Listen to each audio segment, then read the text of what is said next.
My name is Jordan Heath Rawlings. I'm on a mission to help Canadians navigate their finances. Join me on In This Economy as I help you understand the systems behind your money problems so you can finally start thriving even in these unpredictable times. Listen to In This Economy at the Frequency Podcast Network or wherever you get your podcasts.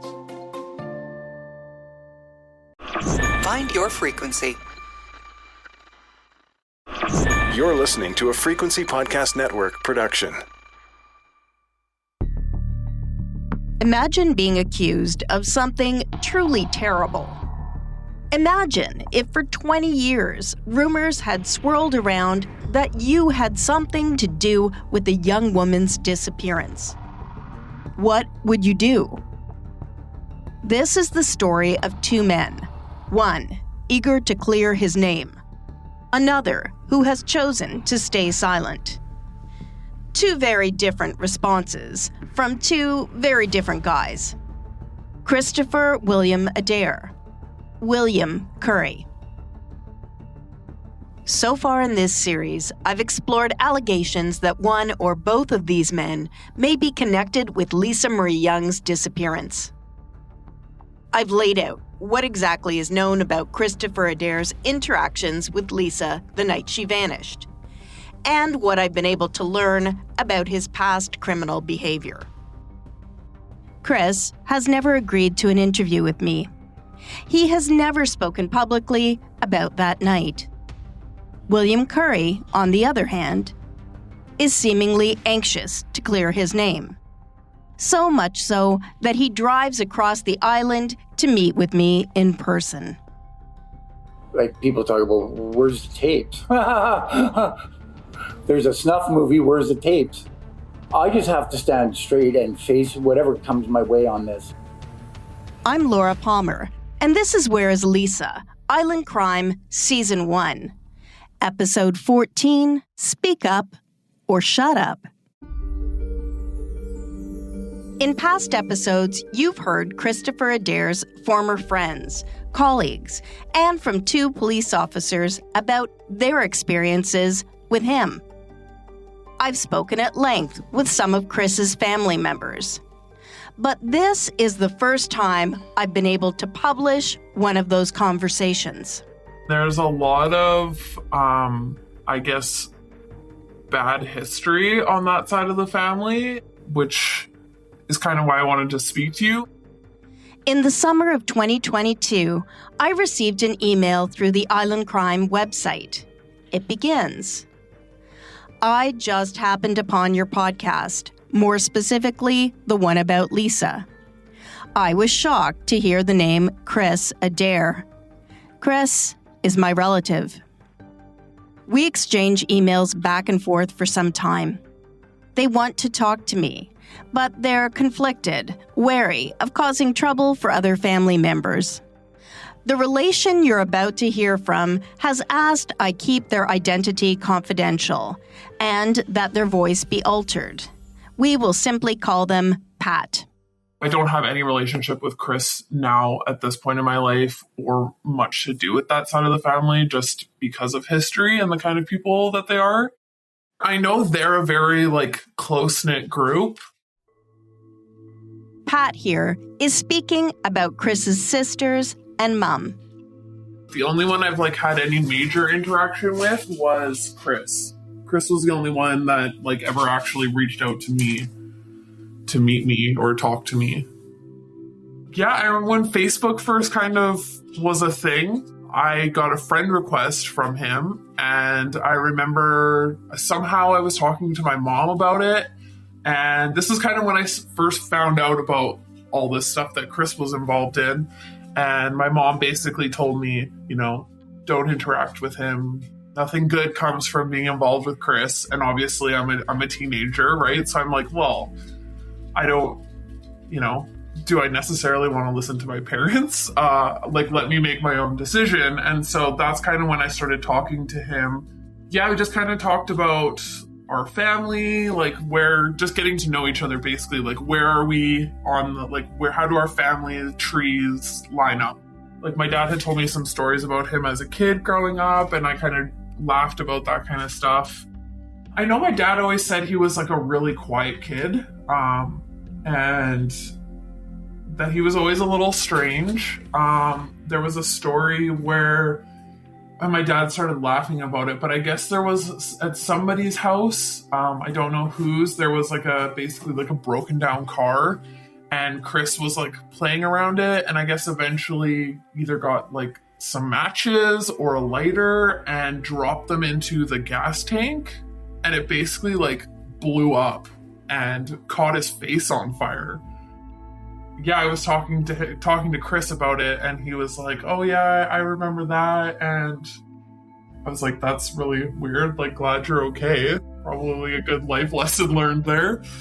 I know he was in Alberta. We talked about that and talked about like meeting up when I came out there, and then I know he ended up going to Japan. I'm not sure if he went somewhere else in Asia either before then or after then. I remember seeing like updates from him about going to Turkey. I believe he got married. The sisters, anyways, all went over there when he got married. I don't know if he's still married. These two aren't close, but they form a bit of a bond. And so when Chris suggests getting on board one of his multi-level marketing schemes, Pat agrees to do so. He got me involved in a few of his MLMs, so that was nice. Yeah, just like a waste of money on my part, I guess. He's a good salesman, right? Like he can definitely, oh yeah, you're gonna make some money, going to university and stuff, like getting me involved in that, and was like, yeah, it'll help you pay for it. Never did. We kind of lost touch at that point. In adulthood, Pat observes a continued closeness between Chris and his siblings. I get the feeling that it's very cliquey. I know that they've had a lot of trauma, I would say, growing up, and with family history, they just keep close to one another to kind of try to protect each other. And I definitely feel like, I don't know, kind of you know that you can trust each other and that they'll always have your back kind of thing. I've tried to get close and never been able to, and always just kind of felt like I was treated like an outsider. So I think that in my opinion, that they're just like, yeah, we have all gone through so much in our lives, like their mother, and obviously this situation probably plays into effect. I'm sure they know something and just don't want to say anything. I believe that everyone is kind of in agreement that yes, he could have done it, and that Jerry could have definitely helped him get away with it. That's kind of my conclusion. Pat here is expressing an opinion based on their observations over time of this part of their family. We talk for a while about childhood memories they have of Chris's grandmother, Jerry Adair. Jerry is now deceased. Jerry helped raise Chris. He was driving her car the night Lisa vanished. She threatened to sue Lisa's parents for what she viewed as harassment in the aftermath of Lisa's disappearance. So understanding Jerry could be important in putting together this puzzle. Pat recalls Jerry as a woman determined to get her way. They use the word mean, describing Jerry as the kind of person who will hold a grudge forever. They tell me the consensus in their family is that if anyone was capable of helping to cover up a crime, it would be Jerry. Jerry had lots of money and resources, and they believe it was Jerry who was responsible for getting Chris off the island and telling him never to come back. I only know of one instance where he went back to the island, and that was for Jerry's funeral. And I know during the funeral, actually, one of my cousin's vehicles got stolen. And they eventually ended up finding it, but I just remember thinking with all of this stuff that's going on, it's just weird that the one time Chris is back for a family thing, somebody's vehicle gets stolen. You know what I mean? Like, it just seems weird. And not that I'm saying it was his fault, but it's just like the coincidence of it is like things seem to constantly be following this guy. Bad things seem to happen when he comes around. And today, Pat is uncomfortable with what she views as Chris's furtive behavior. Like, why all the secrecy, why all the running away and hiding, you know? I ask why they've decided to speak to me now, what they hope could come of their participation in this podcast. It turns out Pat is actually more concerned now about Lisa's family than their own. I can't even imagine what they're going through, and that's got to be hard. I have a small child, and I can't even imagine what I would do or go through if something like that happened to my daughter. And that's kind of why I wanted to reach out, because I just feel like if you truly had nothing to do with it, then why all the hiding? Why all the disappearing? Why go through all that? I understand that it would probably be tiring to, kind of, the light is on you as the last person who's seen her. But if it was me and I knew that I had nothing to do with it, I would be doing everything in my power to make sure that everyone knew that and felt that and knew that I was being genuine as much as I could, So it just seems weird to me. And yeah, I think there are family members who know more than maybe they want to let on. I just hope for the best and putting that positive energy out into the universe, I guess, that hopefully something does happen. Chris, what happened after you took Lisa to Subway that night? Where did you go? When did you last see her alive? These are questions I'd like to ask Chris Adair. So, Chris, if you're listening, I'd still very much like to speak with you. I'm reachable at laura@laurapalmer.ca. When I began work on Lisa Marie Young's story back in 2019, I had a goal of separating fact from fiction. Lisa vanished from Nanaimo on the Canada Day weekend in 2002. In the more than 20 years since her disappearance, a powerful story has taken hold in the community she called home. There are various versions of the rumor, but at its core, the story goes something like this. Lisa is taken to a house party where she is drugged, assaulted, and killed. Some versions include the dark detail that there is a snuff film made that night. A film that many believe still exists. The story also goes that Lisa's remains are buried and then subsequently moved. Now, that's the rumor. As far as the known facts of the case, this is what I can confirm happened. Lisa leaves behind a group of friends at a gathering in the early hours of June 30th. She is in the company of Christopher William Adair, a young man driving his grandmother's red Jag. She calls her friend Dallas Hully, saying that she's in the Jag in a driveway on Bowen Road. And they won't let her leave. Now, there are names consistently raised, those who are allegedly there that night, who hold some responsibility for what happened to Lisa. The name Willie Curry is one of them. In my years investigating this story, I've had dozens of people tell me they believe William Curry is in some way involved. They know someone who knows someone who told them a story. Or they tell me they know William Curry. They allege he has hurt them or someone they know. They believe his rumored involvement in Lisa's disappearance. But to date, no one has ever told me they witnessed William Curry with Lisa. Not the night she disappeared, not ever. And so, Willie Curry has been trying to put an end to this rumor for 2 decades.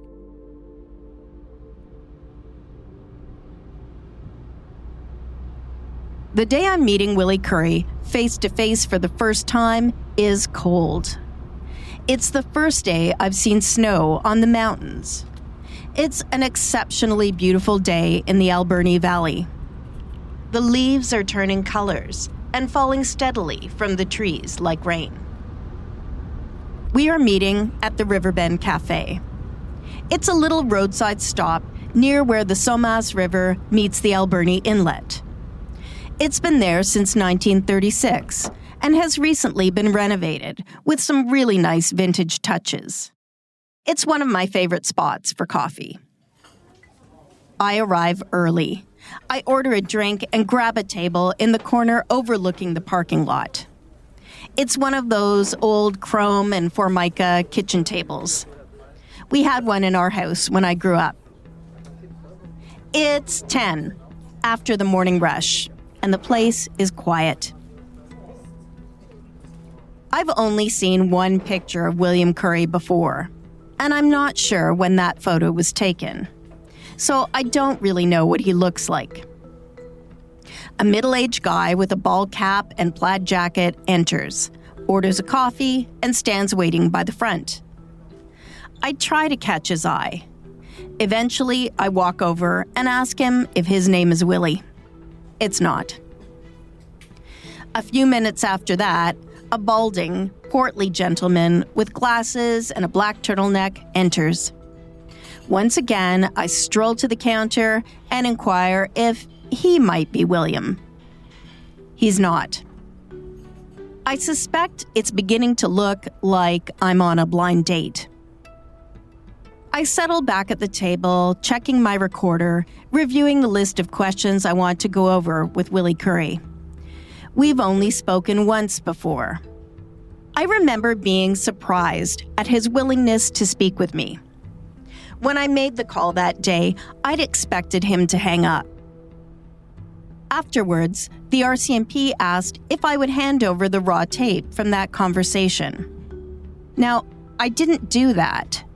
It's my position that if I want sources to talk to me, they need to know they can trust me, to know that I don't work for the police, that I'm not beholden to anyone except the victim, in this case, 21-year-old Lisa Marie Young. I came away from that brief phone call with William Curry feeling like he and I weren't done talking. And so here I sit, waiting for William Curry, a man whose alias was once Killer Curry. He arrives on time in a white pickup truck. He's accompanied by his girlfriend, a woman with lengthy blonde hair, wearing a stylish long coat. She gets out of the vehicle to walk a brindled colored dog that looks like a boxer. Willie enters the cafe, catches my eye, and heads towards me. He's in his mid-50s with short, dark hair. He has a roundish face, and he's wearing glasses. He's dressed in a long-sleeved light blue shirt, one of those high-tech activewear type shirts with a fabric that wicks moisture away. Willie used to be a boxer, and he still cuts an imposing form. But he's got a slight limp, and he's carrying a little extra weight. He reaches out to shake my hand, and we begin to talk. So I make sure I've got levels. Okay. Good? Okay. Testing, 1, 2, 3. Can you tell me what you had for breakfast? Cup of coffee. Coffee? Yeah. And how was the drive? The drive was great. Were you coming over the hump? Yep, came over the hump. Snow? Just a little bit, and there's some police officers at the top of the hill pulling over big trucks. Yeah. Okay, well, I think we're good to go. Before we started recording, you introduced yourself. Can Yep. you do that again? My name's William Curry. And you want to just tell me a little bit about yourself? Well, I'm 55 years old. I have 7 children altogether. 4 of them I helped raise with my ex-wife. 3 of them had been raised by the other mother's parents. Let's see here. Recently, my father became ill, so I took him in, and he lives with me now, so I'm looking after him, and I'm a hard worker. Yeah, I don't know what else really to say. That's great. Hey, I know this is going back 20 odd years now, so but as much as you can and in as much detail as you can recall, I'm going to ask you to just try and remember. Okay. How do you first learn that your name is being tossed around in connection with Lisa Young's case? I can't really recall that. All I know is I started hearing these rumors that I had something to do with it, and I'm not quite sure what the rumors were. But after a while, I started understanding, and one of them was something about that we were selling some kind of mud, some cream, some mud that you put on for facial stuff, and some woman started going on about how that. I don't even like to speak like this, but how Lisa's body's at the bottom of this mud pile that we got, and that's where we're getting this clay from and stuff like that. And it's like, what? I think I first heard of it was on the internet. I guess somebody said that she was last seen or something at my house or something like that on Twiddly Wiggly where I lived with my family, right? So I think that was the first time I heard something about it, yeah. When you're hearing those kind of rumors at that point, what is the gist of the allegation of your involvement? What it was I knew that the police put out a search for her and then canceled it, right? And I was like, well, why would they do that? I wasn't quite sure.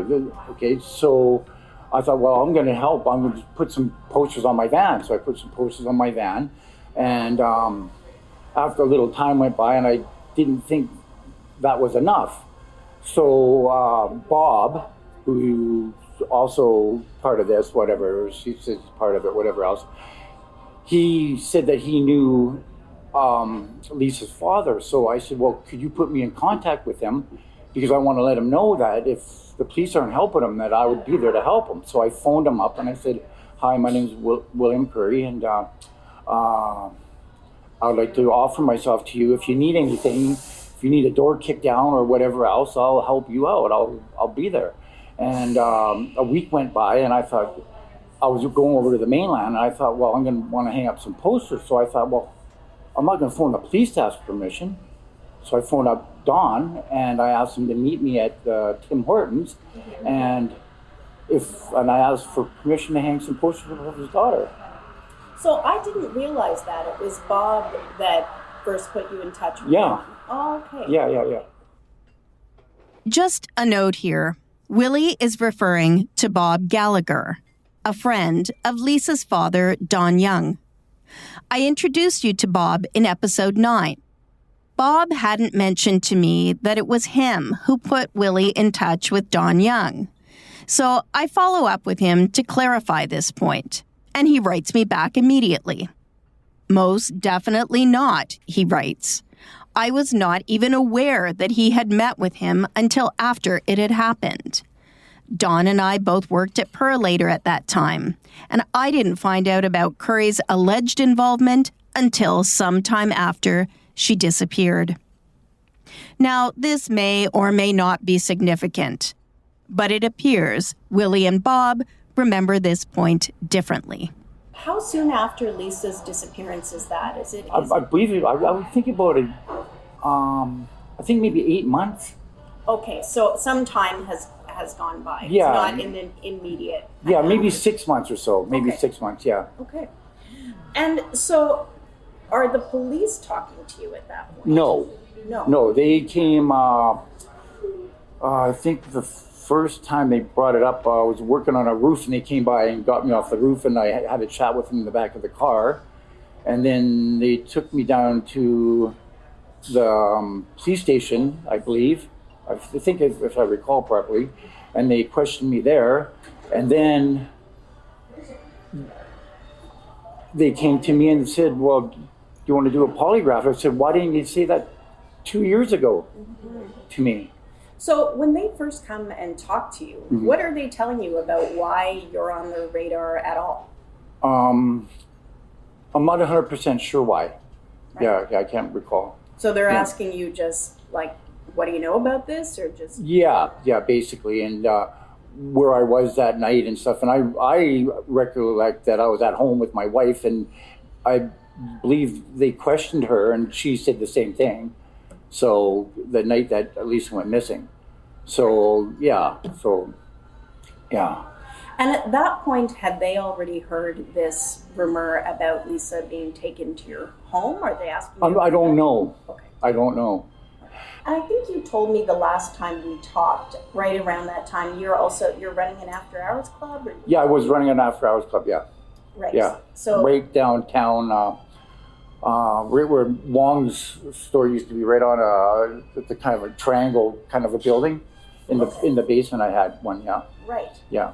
But you never ran across Lisa Never. in that room? No. Because she's kind of, at that time, my understanding is she's working a little bit in clubs, and she's certainly going out a lot. Right. She may have been there, but I never met her, ever, no. Right. Yeah. And so, working as a roofer, you've got the after-hours club going, and you're married, and do you have kids at that point? I had 4 children at that time. And so where are you living at that point? I was living on Twiggly Wiggly, 260 Twiggly Wiggly Road. And is that a house that you owned at that point? Yeah, we owned it. Yeah, me and my wife owned it, yeah. I think, when the kind of rumor starts going around of Lisa being taken to a home that you're at, it's a home on Bowen Road. On Bowen Road. Yeah, I don't know anything about that, but what I did hear through friends of my wife's, and they went to school together and they worked together as registered nurses, who own a place on Kennedy Street, was that Lisa they stopped by there. Well, yeah, she was at the house. She's seen the roommate, went upstairs and seen the roommate before she left. And that's how I know that. But so is it your understanding it was Lisa or Chris that went to see the roommate? I don't know. I'm pretty sure it was Lisa. I'm pretty sure, yeah.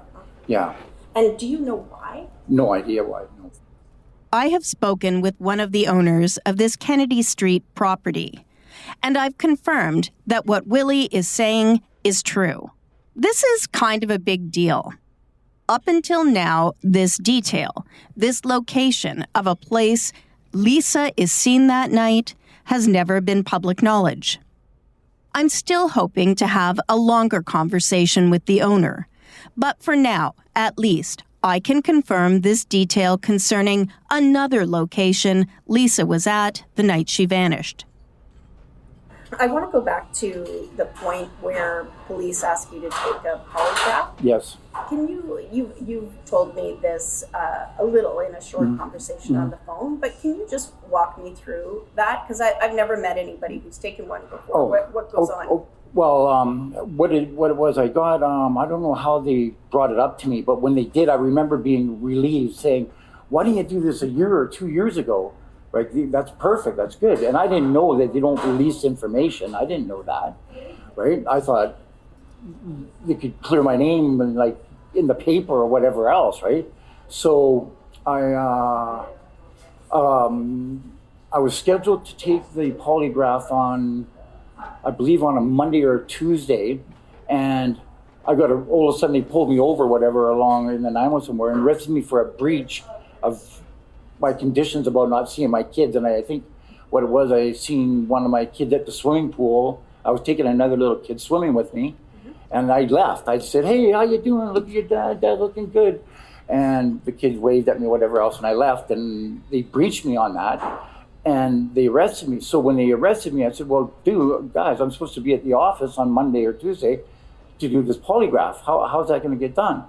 Well, we'll get it arranged. We'll get them to come up there and see. I go, no, you're not going to arrest me and then tell me, no, that ain't going to happen. So what I think it was, I think the police arrested me for they had me to do the polygraph. I did the polygraph with my lawyer saying, do not do the polygraph. Do not do it.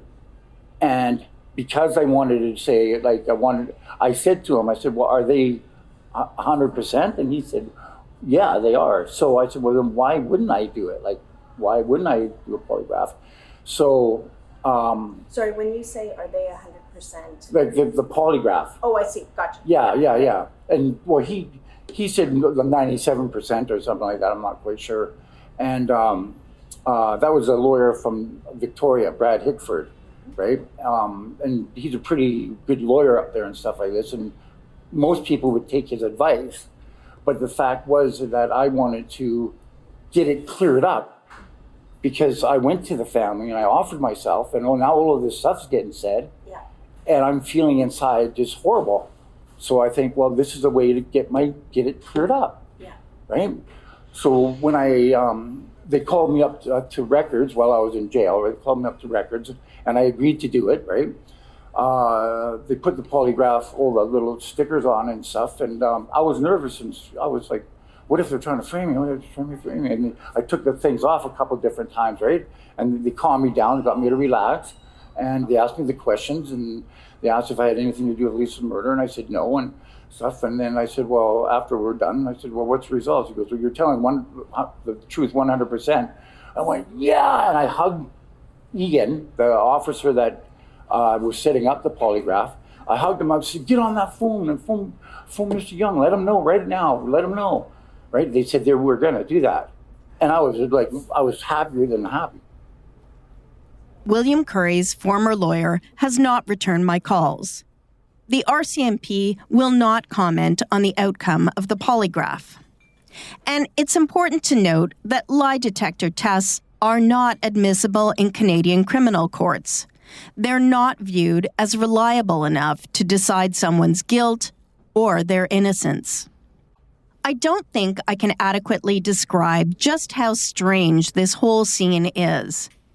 Here I am, sitting in my favorite coffee spot, surrounded by their lovely vintage posters and pop music from the 1960s playing quietly while they serve up fancy coffees. All the while, Willie Curry sits across from me, doing his level best to explain how it came to be that he has long been rumored to have been involved in Lisa Marie Young's disappearance. I stop from time to time to check my notes and ask him to clarify aspects of his story. I know you are going out and helping with the search. That's before the polygraph or any of that. Yes. Right? Okay. And so, because I think the last time I talked to you, you said not only are you searching, you also learn about Chris. Yes. Yeah. Yeah, and that was through an old timer. I think he might have passed on by now, by the name of Ken Switzer. He told me about this Chris guy that was used to go to the Balmoral where there's dancers were there and stuff, and that how when he showed up there, there's a doorway in between the hall and where I guess the wing where they stay, the dancers, and the hallway. Anytime he was there, that the door was shut and locked. Yeah. And so, who's Ken Switzer? Ken Switzer, just an old-time prospector guy. So you're doing searches and you're looking for Lisa, and then you hear through this guy that he knows Chris? Chris, yeah. Right. Yeah. And so how is it then, because I think you mentioned you end up going to Qualicum. Yes, I did, as yeah. well. So tell me about that. Well, let's see here. I found out that Chris had this grandmother, Jerry Adair, and I know she's was good in the community. I know she was good for the community and stuff. And so I just wanted to see what kind of vibes I would get off of her when I went up there. And I took a young lady by the name of Tanya with me up there, and for she could stand beside me, and she like acting like my daughter, and I'm looking to buy a house for us, right? Right. And we end up kind of sitting down with her, and while I was talking with Jerry Adair, so I knew there was something bothering, like something was wrong, like, right? Yeah, and that's as far as I went with that. I didn't go any further with that. Yeah. So, but your goal in going there was what? Well, was to get closer to Jerry Adair, to get close to her, and can't remember why we didn't go look at a place. Yeah, but it was to get close to her to see if I could get closer to this Chris fella. Did she shed any light at all on? No, I didn't bring it up. Okay. No, I didn't talk about it or nothing like that. So I just played the role like I was a guy buying a house and stuff like that. Yeah. But I didn't go any further with that. I'm not quite sure why I didn't go any further with that. Yeah, because I'm pretty sure I could have got her to show me a house. And actually what I was going to truly try to do with her was romance her. Oh, okay. Right? Yeah. Like romance her, buy her some flowers and stuff, and bring her a bottle of wine and stuff. That's what I was thinking of doing. Yeah. Right? Yeah. And can you tell me, because it sounds like you're quite invested at that point in trying to learn what you can. Yeah. Like, what other steps are you taking, or who are you talking to? Well, one of them at the beginning, right? I had my daughter, one of my daughters that went to NDSS, and I got her to introduce me to the principal there. And I went to the principal and I said, hey, would it be possible that we could use your grounds and do a search thing and have the base at the school? And he said, no, I don't think that would work. There's programs for that and the police are looking after that. And so that got shut down, right? And my idea was to get a bunch of people together and get them to just clear their mind, and wherever people's mind would take them, like you say, what do you call that place? See, Piper's Lagoon or something like that. See, if 50 people thought of Piper's Lagoon, well, let's look there and stuff. That's what my goal was, to do something like that. Yeah. Right. Yeah. And you, I think the last time we talked, you said you were also going out in your vehicle and doing searches. Yeah. Well, I only did that maybe 3 times, maybe 4 times. And I had a fellow with me all the time. His name was Jimmy Vu. And we'd just go for drives and we'd find clothes. And only a couple of times I dropped stuff off at the police station. Like, it wasn't like 10 times or nothing like that. Yeah. Do you remember where specifically you're going?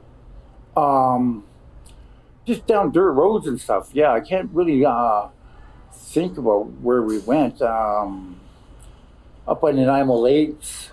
Up behind up by Cassidy, maybe. Oh, yeah. Up by Cassidy. Yeah. That's all I can think of right now. Yeah. And is there anything in particular that's directing those searches? Has anyone you talked to said go here? No. Right. Okay. Just the thought of, okay, well, where do we go? Okay, well, let's try going down this road and whatever else, and we just drive. Right. Yeah. Now I don't know Jimmy Vu. Who's he? He was a Vietnamese guy in town, and he was a drug dealer in town. Oh. Right? Yeah. And but he was a good guy. He was a good man, right? And when he seen that I had posters on my van and stuff like this, he wanted to help, right? So I didn't turn him down. Like, I said, sure. Okay, well, you want to come for a drive with me, and we'll gather these clothes up. For that way, there's a witness there too, right? That, they could say, "Oh, who found these clothes here?" or whatever else. Yeah. And had you ever, up until this time, ever gotten involved in anything like this in terms of like helping? Oh yeah. I always where this reputation might have came from of me being a rough, tough guy is I don't really believe in thieves, right? And when my neighbors would get their house broken into, they would get all their stuff back. I would get all their stuff back. You see? Yeah. Okay. And you can call that vigilante or whatever you like, but I just always felt it was the right thing to do. Like, yeah. Right. Yeah, so yeah, I've always kind of put my time in. Like, even nowadays, like there was a thing they had set up in Nanaimo where they had a tent set up and all the drug addicts were going there and using their drugs and stuff like this. Well, I thought, gee, in my spare time, I'll go there once a week and cook them a meal. So I would go there once a week and cook them a meal and stuff like this. And people on the street, like even nowadays, like when it's cold out and they got like nowhere to go, they come knocking on my door. Not on my upstairs door where I live, but the downstairs door. And there's usually always somewhere for them to crash out on the floor and then get up and leave in the morning. I want to go back to that rumor, and I do want to ask you more about your kind of work, sort of investigating and searching in the aftermath.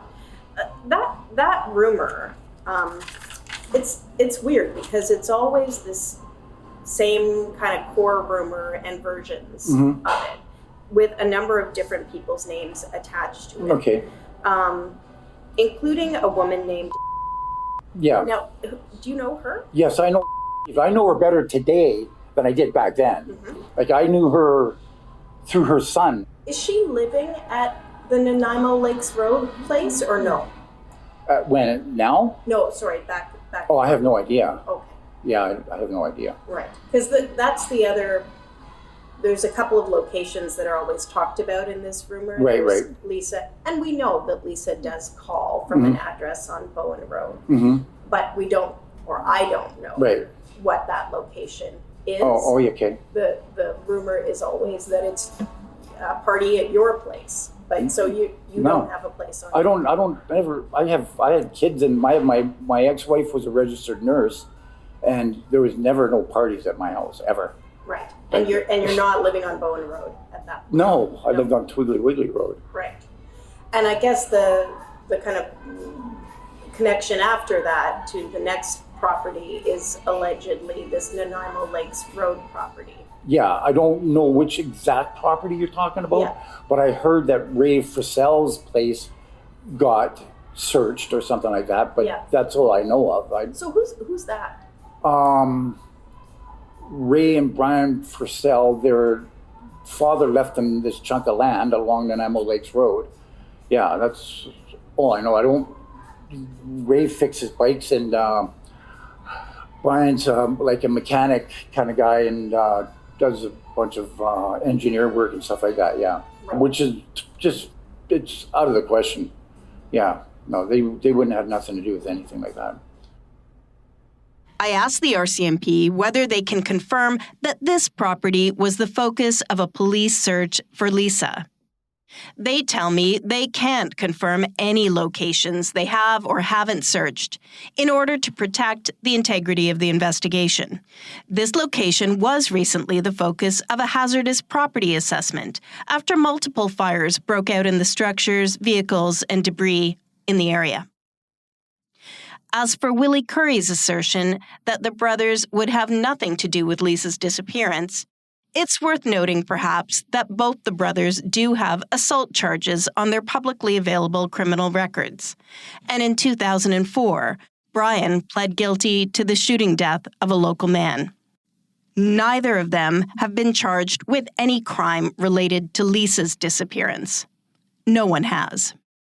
I'm conscious that this level of detail could be tedious for casual true crime podcast listeners. But I'm also aware that even a small piece of information could push the investigation forward. So please bear with me. You had a reputation at that point as being kind of a tough guy or whatever. And see, for me to drive around with posters on my van was different. It was different, right? But it was the lack of the police, like the information of them canceling the searches and stuff that got me.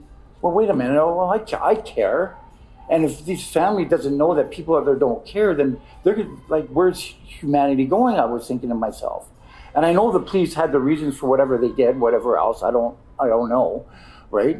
But at that time, I didn't think that. I thought, they don't give a shit. That's what I thought. Yeah. So I put the post on my thing. That was different. So, well, like I say, one of my friends said, well, "What are you doing driving around without it?" Well, they're going to pin that on you. I said, what are you talking about? And at that time, I was training to fight, or a little bit after that, I was training to fight on the 4th of March, and March 6th.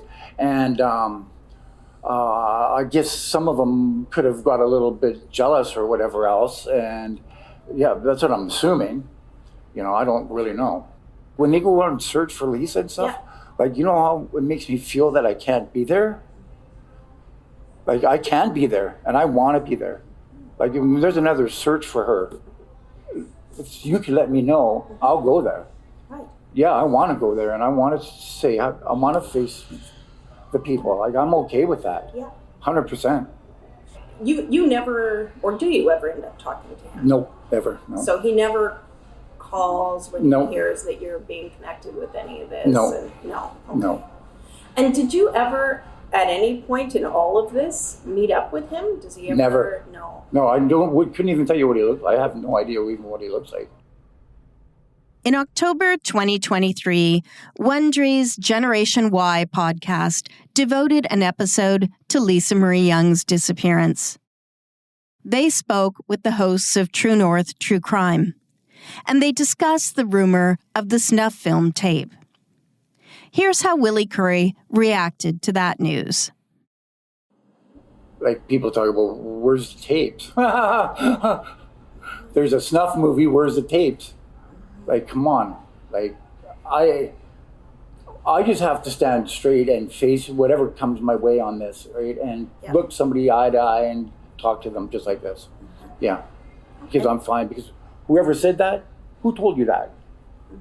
Someone told you what? To put in a well with a bunch of clay in it? Well, who told you that? And how did they find out? I meant to ask you when you were telling me this story when we first started talking. You were selling something, some sort of beauty product with clay? Is that what the story is, or is that? No, we were. Oh, you were? Okay. Yeah, Gotcha. Ken Switzer, the miner guy, he was out prospecting, and they ran into this glacier runoff, right, where there was a bunch of this clay stuff, and they got the clay and they did a bunch of analyzing on it, and they found out it was good for your skin and stuff like this. Oh, okay. Yeah. So that part was true. Yeah. I see. Okay. And but then it gets connected somehow. Yeah. And I don't know who. It was a girl who sat there and said that, oh yeah, something about Lisa being buried in this spot where this clay is. Shit like that is just fucking bullshit. Is there anything I haven't asked you that you want to make sure gets said, or?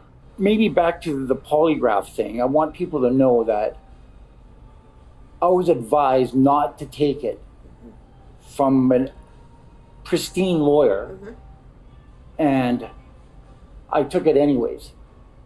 And to me, that's stepping up to the plate, saying, here, as long as the family gets this information, that was my deal with them. I said, as soon as we're done, you let the Young family know. And they said they would. So I was like, well, then I'm going to do this. And I was, like I said, I was nervous. I was nervous and I was nervous. Yeah. Because I was like, what if they're trying to frame me?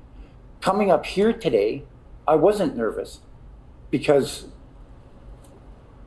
I'm not getting framed. I'm not on a lie detector test where they can sit there, you failed. Oh yeah, you're a suspect now. So the polygraph was something you wanted to return to. Is there anything else? When I see people gathering for Lisa, it hurts me because I would like to be there.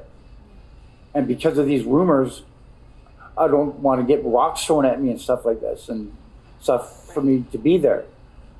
But in the future, if there is a search or whatever, I'd like to be there because I was there since day one. Like I was there, like I had phoned her father up and I asked her father for permission. Who does that? Like who phones up the father of a missing child and says, can I have permission from you? I'm going to the mainland. Could I have your permission to hang up 500 posters of your daughter over there? And I did. He said, yeah. He broke down and kind of was weeping a bit. And I said, no, it's okay. And I'll go get the posters made now and I'll go over there and hang them up. I wanted the family to know that somebody cares out there about their daughter being missing. I was just sad for the family. Police have never publicly named William Curry as a suspect in Lisa Marie Young's disappearance. But as you've heard him say, he has been the subject of rumors for 20 years. And the police did question him and administer a polygraph test.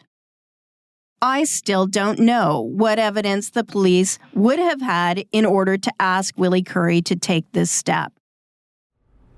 The police police are talking to you, did they ever tell you on what basis they want to give you a polygraph? Like, did they ever?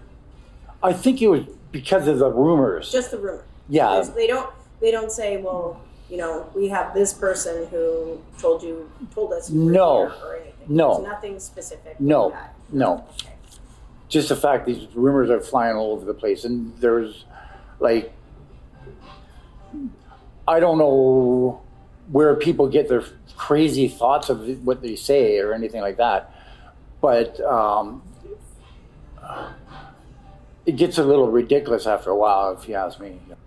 And the thing is, if I went to somebody and said to them, okay, what was that you said? They wouldn't fucking say a word. They wouldn't. Even if they wouldn't say a word. Even if the police were standing beside them. I'll look them right in the eye and I say, now, what did you hear? And what's the truth? And they wouldn't answer because they don't know the fucking truth. Yeah. Pardon my language. If somebody had to point the finger at me, say about this tape, for instance, if someone sat there and said, oh yeah, there's tape, why wouldn't they get it and give it to the police? If they're so big on fingering somebody for it, why not say, here's the evidence, go arrest them. Someone says that she's in a well, why doesn't that person take the police out to that well? Like if I walked in a room where if someone was sitting there talking about this and they were fingering me, I walked in that room, they wouldn't sit there and say, you're a fucking murderer. No, they'd shut up, they wouldn't say a word. Because it's just not the truth. Not because I'm big and scary, or am I big and scary? And I've always been like this. This is who I am. I got a tattoo there and one on my shoulder and a pair of boxing gloves here. That's what I got for tattoos. I'm not all tattooed up or nothing like that. Yeah. If I go back at some point at home and I listen, Laura, if you got more questions, yep, I'll drive up here again. Like I need to do this. I'm doing it because it's a stand-up thing to do. I got nothing to hide from. Like I said, my drive up here, I was not nervous at all. I said, I want to get up here. I was speeding to get up here. I was here right on time, right? Yeah.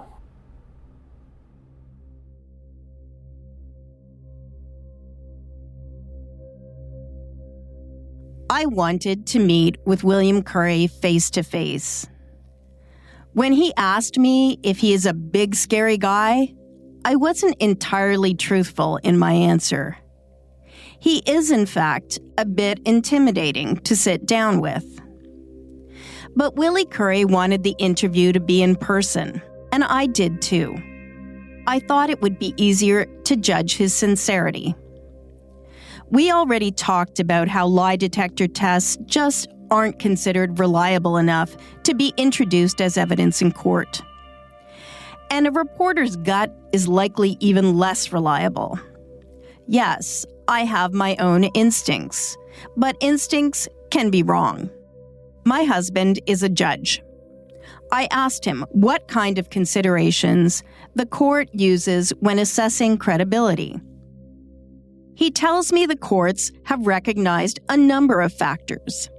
Consistency is one of them. Now, I've only spoken with Willie Curry twice now, but his story is largely the same. Police may be able to see inconsistency in his statements, as they would have had prior statements to judge against. Another factor to consider is occasions when a person is untruthful. For example, as you heard earlier in this episode, Bob Gallagher and Willie Curry do not agree on how Willie comes into contact with Lisa's father, Don Young. But it's been 20 years, and that could simply be a mistaken recollection on either of their parts. When weighed with common sense, does the story seem impossible or unlikely? The story Willie told me of him driving around searching for Lisa doesn't really make sense to me when I first hear it. According to Willie, back then, he's a married man with 4 kids. He's working as a roofer, training as a boxer, and running an after-hours nightclub. Why? Why would he devote time to driving on random searches of back roads looking for a girl he doesn't know? The same goes for his odd interaction with Jerry Adair. But then I think about the moment when Willie told me that his tough guy image may come from the fact that when someone steals from him or his neighbors, he gets it back. He describes himself as a bit of a vigilante-type character. And sitting across from him in that moment, I believed him to be telling the truth. I could absolutely see him tracking down someone who stole from a friend. I also recall a news story from a few years back in which Curry helps return a lost ring to its owner. There is also consideration given to whether there is a motive to lie or mislead. And of course, in this case, the motive is clear. Willie Curry wants to put an end to rumors of his involvement in Lisa's case. Now, the court also considers a person's demeanor. Are they evasive, belligerent? In this case, I would describe Willie Curry's demeanor as cooperative. His tone is neutral for most of my time with him. He tells me he's not nervous, but he does seem a little anxious at the outset. And he gets visibly angry and frustrated on a couple of occasions, his face darkening, frothing a little. But I don't have a baseline to compare his demeanor with. And there are other explanations which could explain this. Talking to a reporter in this circumstance would agitate most people.